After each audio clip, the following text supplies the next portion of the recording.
পুষ্পের সুবাস আমার খুব ভালো লাগে। অত্যন্ত সুন্দর হয় এই পুষ্প।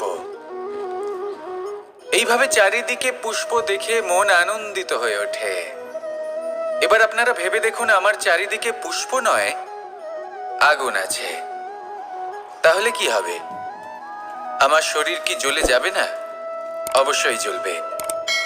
শরীরকে কি আগুনের তাপ সহ্য করতে হবে না? অবশ্যই সহ্য করতে হবে। এটাই হলো প্রকৃতির নিয়ম। এই নিয়ম কিন্তু আমরা সবাই জানি, কিন্তু আমাদের মধ্যে বেশিরভাগ মানুষ এই বিভ্রান্তি নিয়ে বাঁচি যে এই যে প্রকৃতির নিয়ম, তা আমার উপর প্রযোজ্য নয়। তা কিন্তু নয়। আমাদের চতুর্দিকে এই যে নিসর্গ রয়েছে, আমরা তার কতটা ক্ষতি করি সেটা একবার ভেবে দেখুন। আমরা বনাঞ্চল জ্বালিয়ে দিই, বায়ু দূষিত করি, জল দূষিত করি, প্রাণীদের হত্যা আমরা করি।